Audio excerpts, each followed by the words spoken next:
Hey, how's it going? My name's Ty Ash, real estate agent here in the Wauwatosa, Milwaukee greater area, and I'm going to be the instructor here for the home buyer workshop that we're going to go through in this packet that you've probably received already as well. One of my passions is definitely the education part of the first time home buyer or just the home buyer's journey in general. I love doing this overall because our market is ever changing. Whether you bought 4 years ago, a year ago, or today, everything that we go through in this evolves every quarter, every few months, and there's always new information to learn.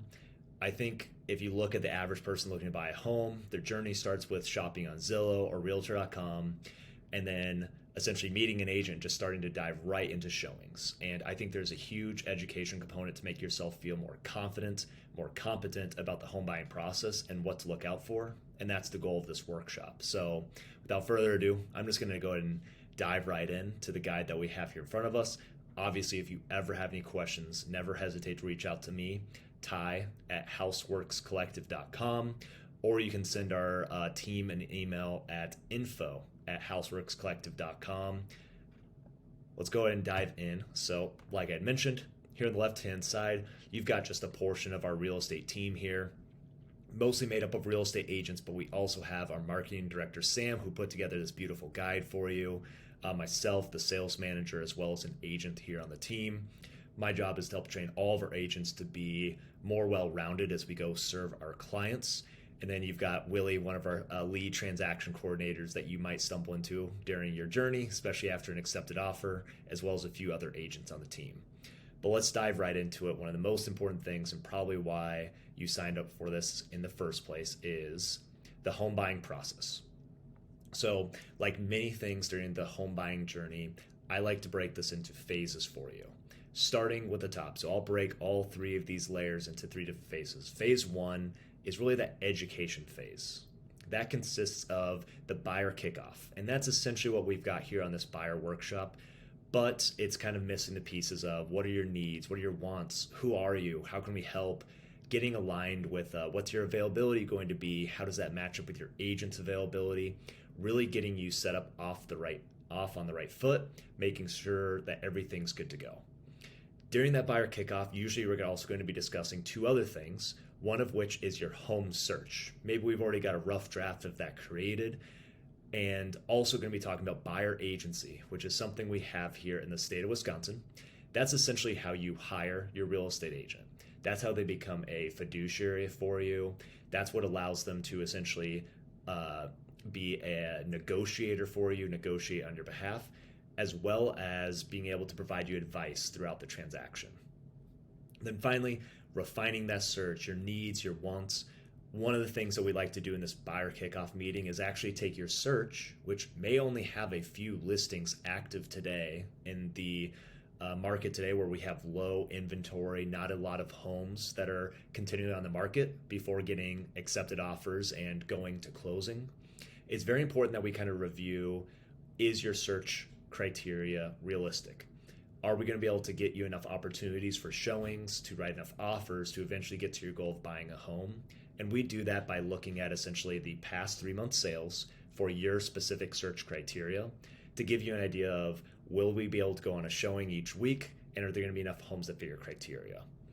All of this kind of just consists of like your getting ready phase, but also in this kind of education phase is this next row below. As soon as possible, we want to get you out there and go on a showing in person so we can start teaching you the flow of what to look out for in the interior, what are some deferred maintenance items, what are the little things that are telling the story of the home and how well it's been taken care of, and maybe what are some pitfalls that we can look out for as well. Also in that showing, we're going to look at the basement where a lot of the mechanicals, your foundation, some of the higher cost items sit, and then move to the outside. We're looking for in about a 30 to 45 minute showing. We're trying to understand the story of that home and the current homeowner that is selling it, what condition it's in, and really just doing a visual inspection. That's the job of your real estate agent. For you, it's making sure, does this home have the needs that we have, but does it also have some of the wants? And at the very end of this showing, we're going to be looking for a rating out of 10 for you. So this is essentially going to help you put a number to how well does it fit your needs, so that your agent can then translate it into the next step, which is making an offer. Now, before we ever get to that point, after that first showing or two, we're going to want to sit down with you and actually go through a mock offer presentation. What that looks like is essentially just taking one of those first couple showings, even if it's not a perfect fit, and walking you through the process of what it takes. You give us a number, let's say it's 8 out of 10. We try to translate that to an offer based on what we know in the local area of the listing price is one number, but what are homes selling for in that vicinity that we believe is going to be the market price that other buyers might be offering, and go through some of the other components that make a strong offer, such as your inspection contingency, appraisal contingency, all of the terms and the price and everything that makes a great offer. We want you to be super familiar with this process because sometimes this can be very fast moving, and we want you to have that confidence of being able to make that split second decision so that we as your agent can get to work and get that offer in on time. So that kind of wraps up the education phase as you look through these 5 sections here of kickoff to buyer agency to your search, going on a few showings, and doing a mock offer review. Then we essentially get to your phase 2. That's going to be essentially rinse and repeat of going on showings, making offers, getting feedback from the agent if we unfortunately don't get an accepted offer right off the bat, to understand if there's 10 other buyers that wrote an offer on the same home as you, where did we rank? What did the potential winning offer look like? That allows us to be more educated as we go forward and potentially win against the other buyers who also did not get the home that time around.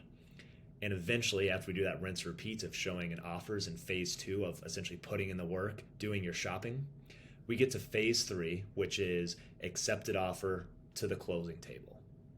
Once you get that accepted offer, there's a few things that kind of start in motion. I call it the first 24 hours. And there's just like the 3 phases, there's 3 things that we want to do in the first 24 hours of your accepted offer. The very first one is I finally give you that congratulations call. We're super excited, but we're going to go ahead and right away get that accepted offer documentation sent over to your lender.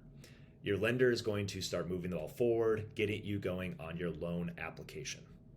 Next, we're going to deliver your earnest money. We'll talk about that a little bit more in just a second, but that's just a portion of your down payment that gets applied and is there to show your good faith to follow the contract during the transaction, typically held by the seller's agent's firm. And then last, in that first 24 hours, we're also scheduling your home inspection. Very common to have 10-day inspection timeframes. So we want to have that on the calendar as soon as possible, because in just that 10 days, we have to have your inspection, get the report, review it, and then do any sort of due diligence after the inspection and negotiate all in that 10-day time frame. That's the fastest moving part of this whole process. That's the next step here is your home inspection. Again, usually being performed and concluding all in the first 10 days that you're under contract. Then you have your appraisal. Your appraisal is essentially we hire a licensed appraiser. It's going to be ordered by your lender, but they are a third party. They don't work for your agent. They don't work for your lender. Their job is to be a third party opinion of the value of the home that you're buying, because you're most likely going to be using a loan in order to purchase that. Super common. The lender wants to make sure that they're making a good decision and giving you potentially 97% of the total value of your home in order to purchase it, and they want to make sure that there's properties in the area that support the purchase that you're making. And that's all this is. An appraiser's job is to prove value, not to value your home, and make sure that your lender has the confidence in giving you your loan. This process happens shortly after inspection and usually is wrapped up around day 15 to day 20, depending on the timeline that the seller's requested. Then we have a few other steps that kind of get taken over by the lender and the title company with your final loan commitment. Your final title policy gets created. The closing statement gets sent out that has all of the potential negotiations we had during inspection.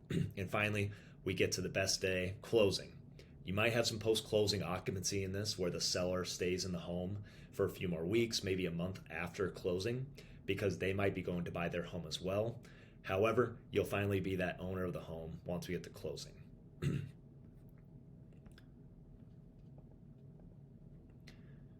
All right, next up, we've got the timeline to close. We go and zoom in on this for you so you've got a good view of it for the slides. So we kind of just did the overview, the 10,000 foot view of everything that happens during your real estate transaction, including getting ready, shopping, and then closing. This is the in-depth view of what all happens on your way to closing. Like I said, the first 24 hours we're moving, we're getting a lot of things done. You get that accepted offer. We'll be delivering that earnest money, usually within the first 3 to 5 days, your portion of your down payment that shows your good intent to follow the contract. Then day 10 through 15, that's usually when we're concluding our inspection. So the main thing you want to know about inspection is your home inspector is a generalist, much like your family doctor. They know a little bit about a lot of things, and they're going to categorize into a report things that could be defects, safety issues, maintenance items, items for further evaluation. All of those bucket together, we're most focused in on defects and items for further evaluation that will bring in more contractors to give us quotes and to be able to essentially negotiate further in the contract. So we're not done negotiating as soon as you get the accepted offer. Inspection typically involves some sort of negotiation. The three things that we're negotiating for are sometimes closing cost credits, a price reduction, or repairs to be done prior to closing.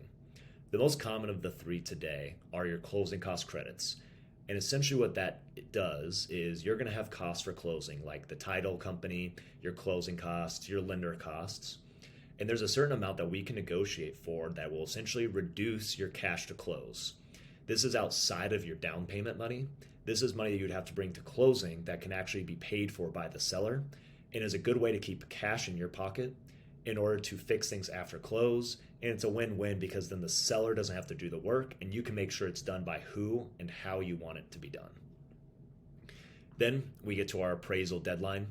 This is going to be, again, that third-party appraiser coming in to give you the value that your lender needs in order to give you your loan. Next up is the loan approval deadline where the lender starts taking over. You should be all good to go because you likely, almost certainly, had a pre-approval letter before we ever really started going on showings. That's essentially saying, based on your pre-approval, if you haven't changed anything in your financial situation, when we get to the loan approval deadline or the loan commitment deadline, there should be no issues with getting your financing as long as you've changed nothing in your financial situation. Then we have the title company and the closing company doing some final little wrap-up tasks in the background, doing some prorations of taxes, the water bills, all those little things to get us to the closing table. We're going to do a final walkthrough, which really the main intent of this is the seller moving out of the home if they don't have any post-closing occupancy? Has the work that maybe we negotiated to be done completed? And also, is the home still standing? Do we need to take some final measurements for you to go, plan to go make your furniture purchases after, most likely, you've done the closing, because we don't want to have anything go weird with your loan application and your loan at closing. And finally, we get to the best day, the day before closing, where you're getting your funds, sending your funds over for your down payment, and finally closing and getting the keys.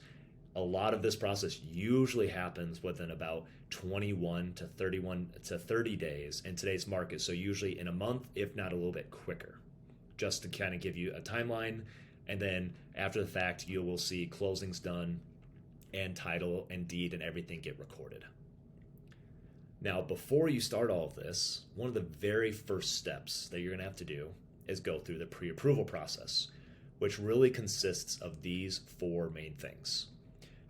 And the reason being, the lender is going to want to know that you've paid back your loans in the past, that you have the ability to do it in the future, and just what's your credit worthiness in general. So income, they're going to want you to be able to show, usually through your W-2 income and your tax returns. Do you have enough money coming in?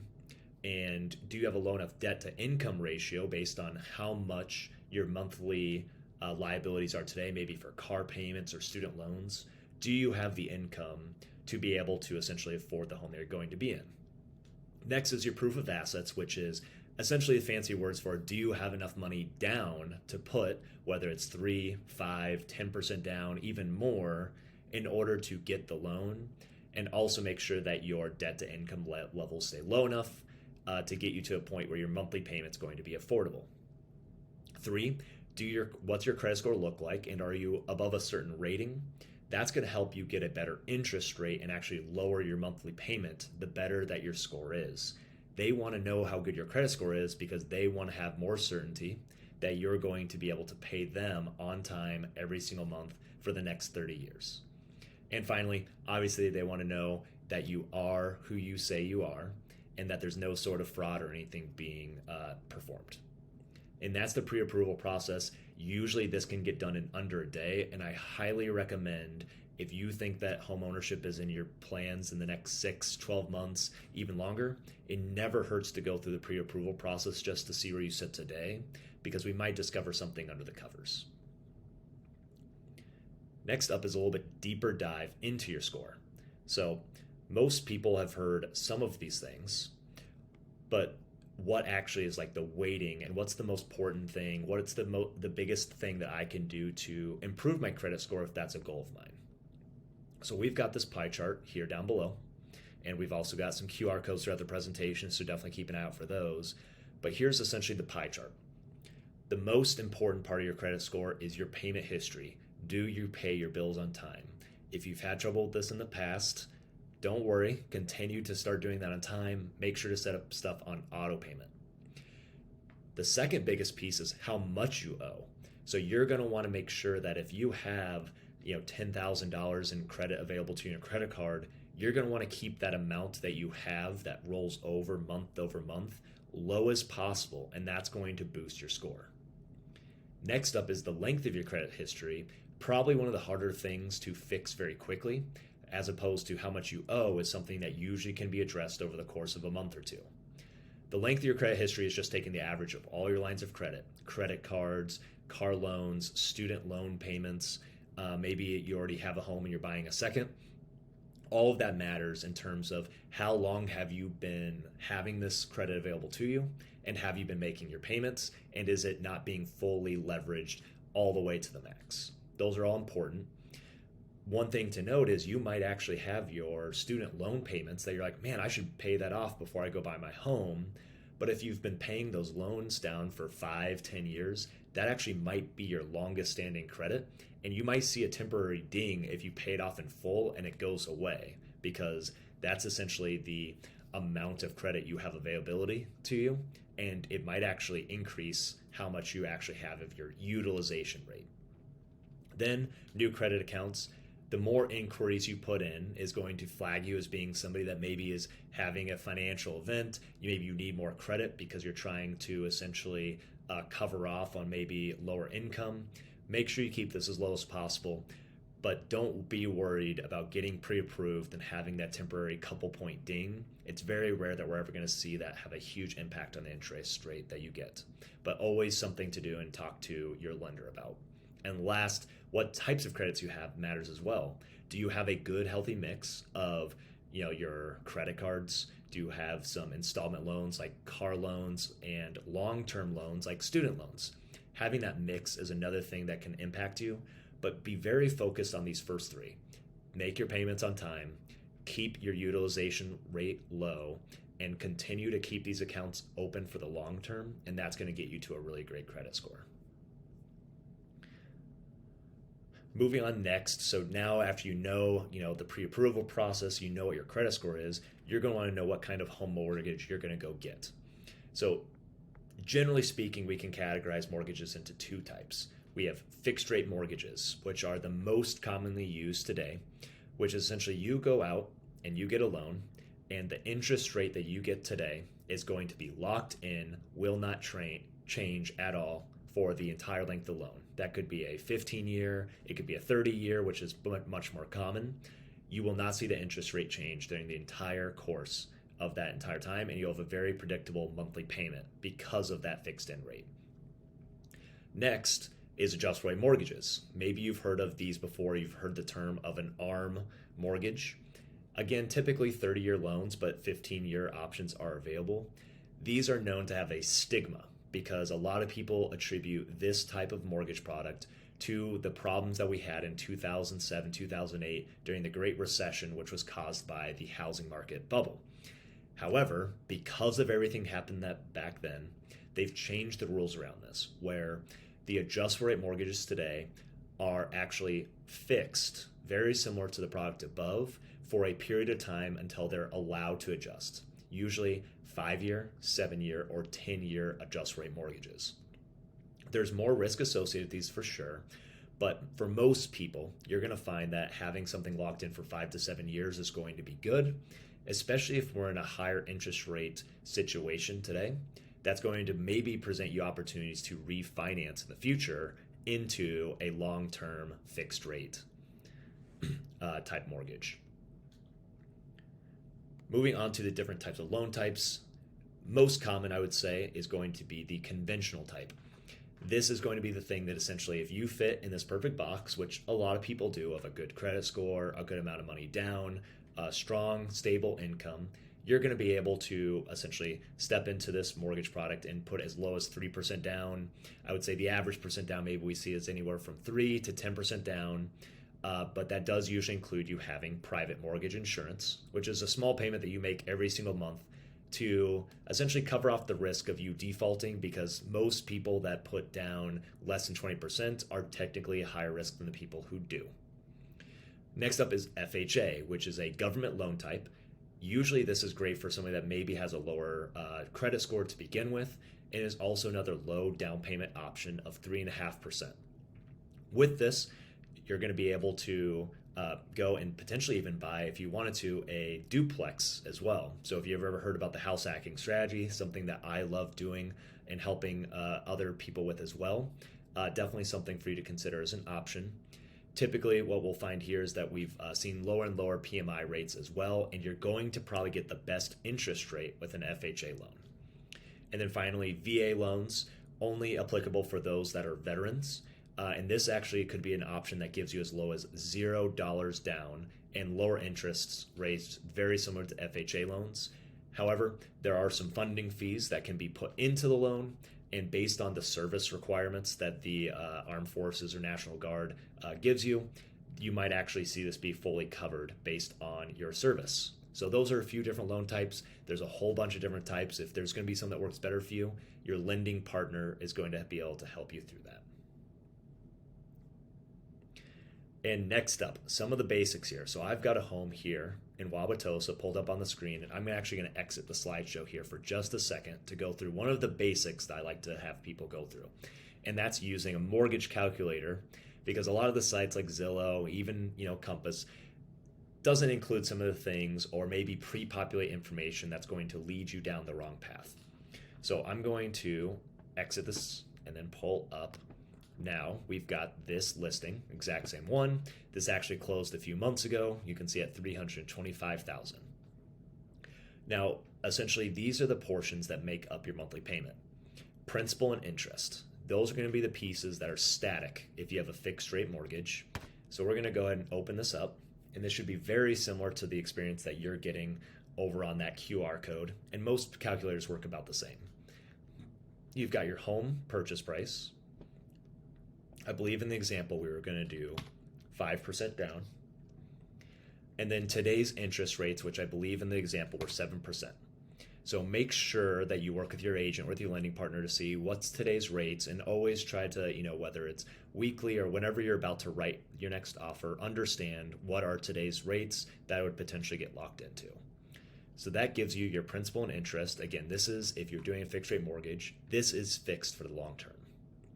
Next is property taxes. So property taxes are going to be pulled in by most MLS or Zillow or Compass searches, and will be auto-populated, and you should be good to go. Finally is going to be your monthly fees. So most of the time they show this as being like HOA fees or anything like that. So if you're looking at a single family, you might think, oh, I'll just leave this as zero. However, typically for a home around this price point of $325,000, you'll probably have anywhere from $100 to $125 per month of homeowner's insurance, which is a part of your monthly payment. Let's go ahead and use $100. But then if you're putting less than this essentially 20% down, you're also going to have private mortgage insurance or PMI. On this type of home, it's probably going to be something close to 150 to 250 bucks. It's going to depend on your price point. Another thing to check with your lender. So let's add another 180 bucks for a total of 280. So now we kind of look at this here, and this is going to be your total monthly payment. Again, principal and interest, taxes, insurance, and PMI. Those 4 to 5 components are going to make up your monthly payment. And this is what you're going to want to make sure that fits within your budget. So that's just a quick example of how to run through that.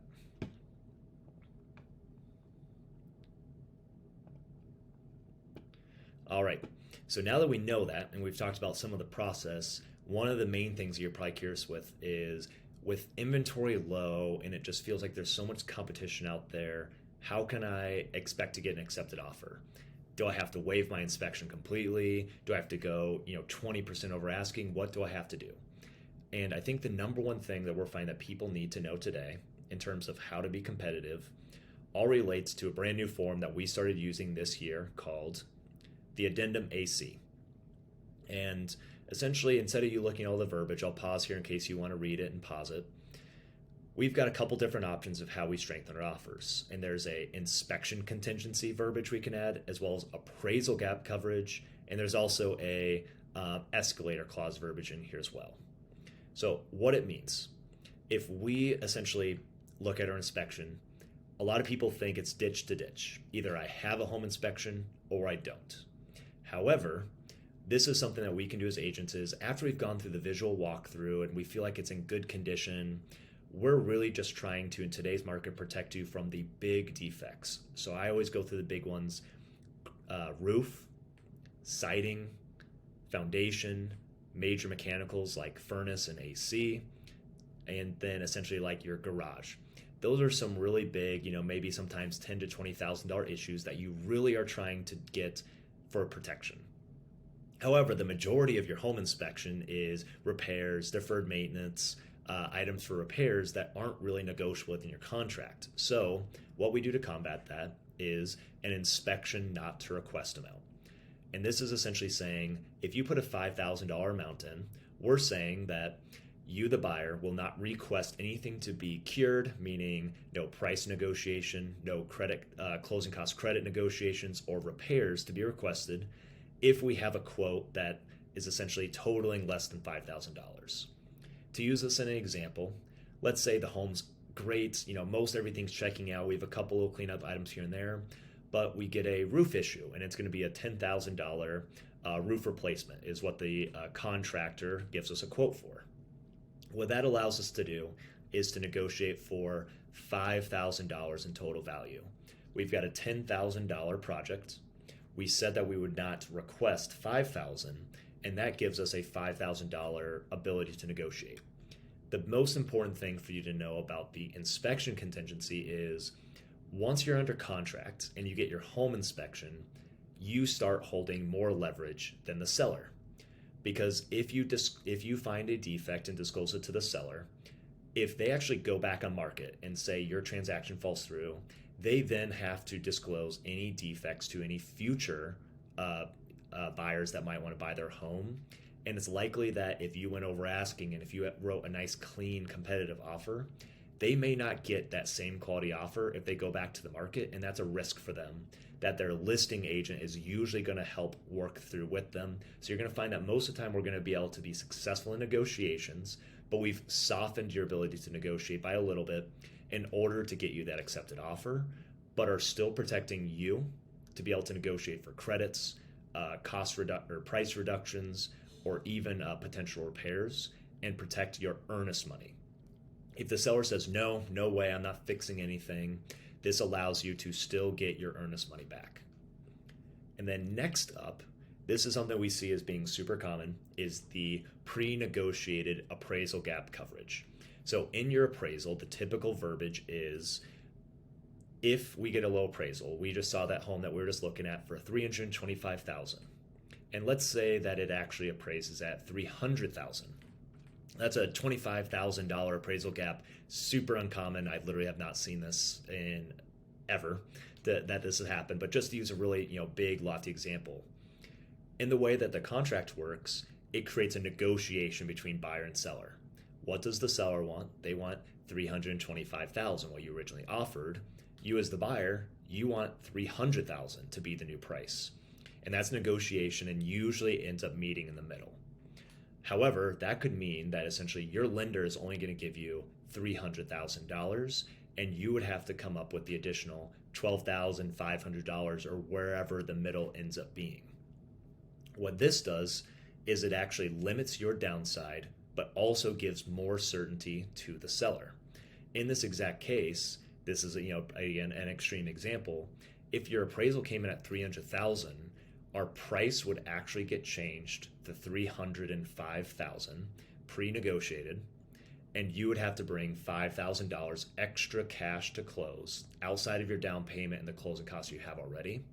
So you just got the home for $20,000 less than what you originally intended to. However, you do have to go find the extra $5,000, and you can see how the seller has more certainty that you will get to the closing table and that they're maximizing their sale, and you have something to plan around. So we only want to be including this if you actually have the money to close that gap. And these are two ways that essentially we become more competitive by using the contract, and might not be something you've heard about before. Now kind of changing pace a little bit. So we just went through that mortgage example. And again, we're at 7% interest rates, a little bit less, a little bit more here in 2023. And usually the conversation you've probably heard about before is, well, just buy today and refinance in the future. But what does that actually look like? So essentially what this looks like is you've already bought your home. You bought that $325,000 home. Your monthly payment was around $2,600. But hey, we luck out, and in a couple years, interest rates come down, which is very likely at this point in time based on a lot of economists and everybody else that's probably way smarter than I am. And you, the borrower, have your current existing mortgage at 7%. Well, now what you do is you get a new mortgage that pays off the old mortgage using a refinance and is going to most likely result in a better monthly payment.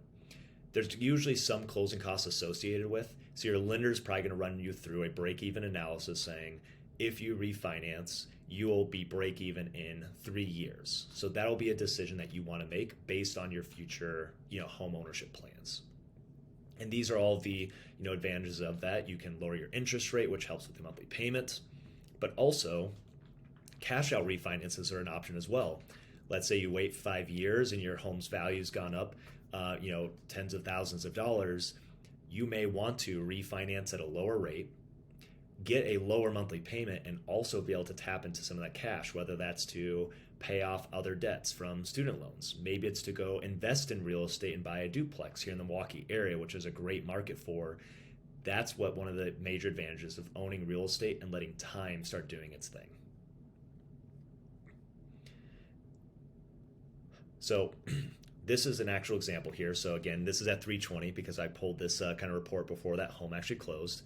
320,000, 3% down. Yes, there's PMI.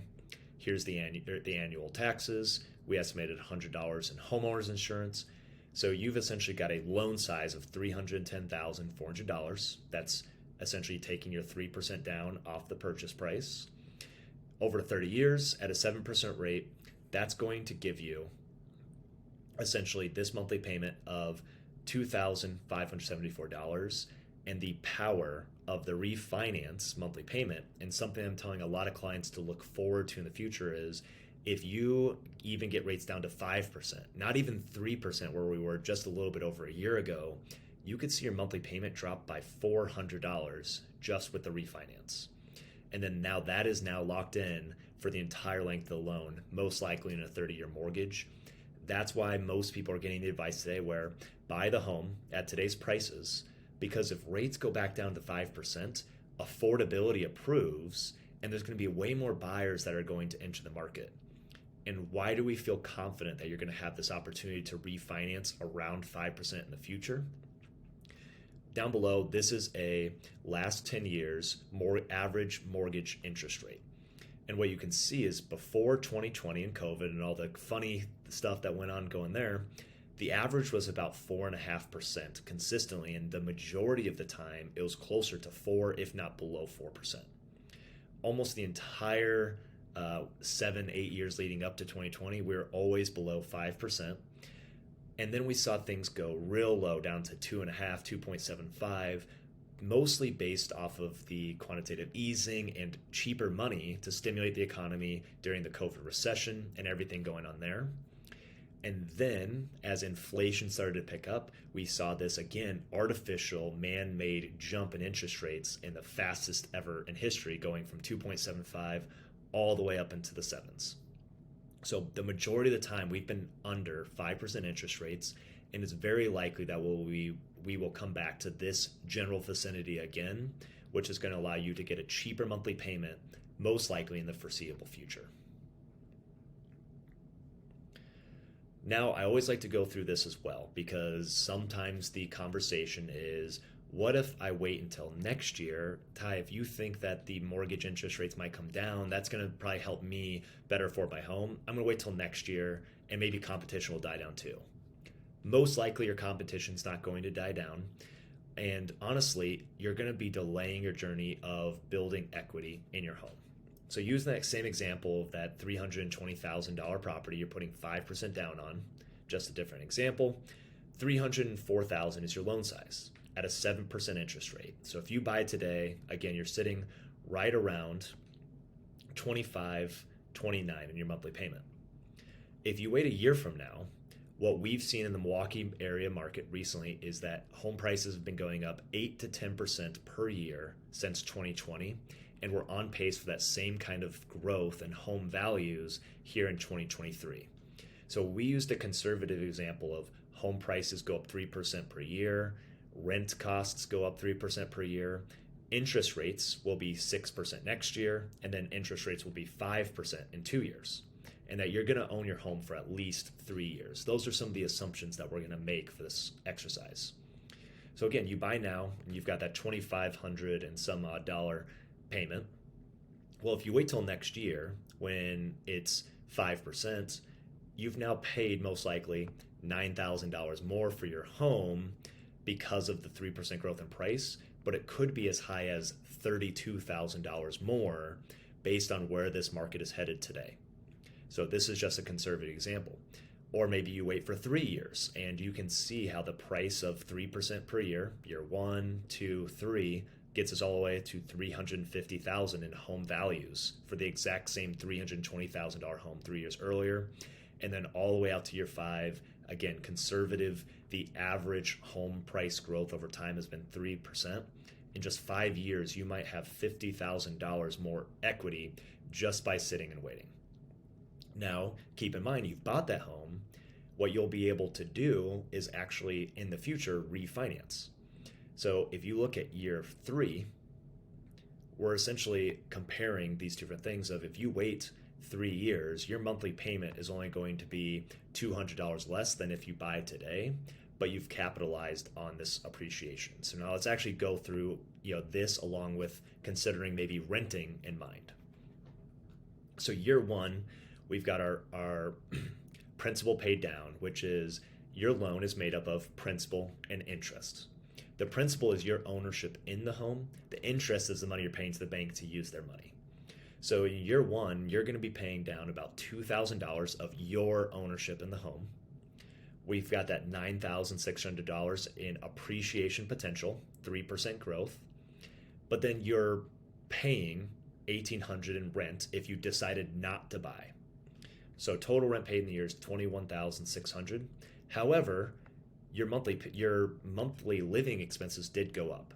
They went from $1,800 to $2,500, so increased by $700, which gets you about $8,700. So at the end of year 1, your cost of waiting factoring, you had some principal pay down, you've got this appreciation potential, but your cost of living went up. We're actually already better than break even in year 1. Now, you don't get to eat your equity, you don't get to eat that principal pay down, but you're starting to build wealth over time. And you can start to see how that grows and compounds over year 3 to year 5, even just using these conservative estimates. And keep in mind, your rent is going up over this entire time frame as well. And there's a very good chance at year 5 you'll have that opportunity to refinance where your rents keep going up to 2280 and keep on and going up in perpetuity. You can at some point at this $2,500 monthly payment refinance it down to in the 2100s, cheaper than renting as we look out on a longer time frame of 5 years, and you may have missed out on $80,000 in equity. This is how people end up buying their dream homes. They buy a home, they grow into their monthly payment, sometimes with improvement in income, promotions, maybe with refinances to get better monthly payments. And what you'll see is you'll have more equity that you can sell your home and use that to buy your next home and avoid PMI, or still only put 10% down. That could be getting you to a over $500,000 home as long as your income supports that debt to income. This is how people slowly over time build wealth and buy those bigger, nicer dream homes, is by letting time do the work for them. So after going through all this, obviously you have to run through why do you need an agent?